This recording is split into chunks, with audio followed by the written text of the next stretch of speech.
ఉంటే నువ్వు చేసేదేంటి? ఉంటే చేసేవారు భక్తిహీనులు.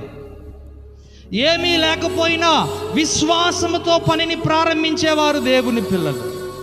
దేవునికి స్తోత్రం చెప్పండి. దేవుడు శూన్యములో నుండి సృష్టి చేశాడా? ఏదైనా ఉంటే దాన్ని మార్చాడా? ఏమీ లేనప్పుడు సృష్టిని చేసిన వాడు ఆయన. అసలు పట్టణం అనేదే లేనప్పుడు పునాదులు కలిగిన పట్టణాన్ని నిరీక్షించి బయలుదేరిన వాడు అబ్రహాము. భక్తి జీవితంలో ఉంటే చేస్తా, భక్తి జీవితంలో అవకాశం ఇస్తే చేస్తా, భక్తి జీవితంలో కృప చూపిస్తే చేస్తా.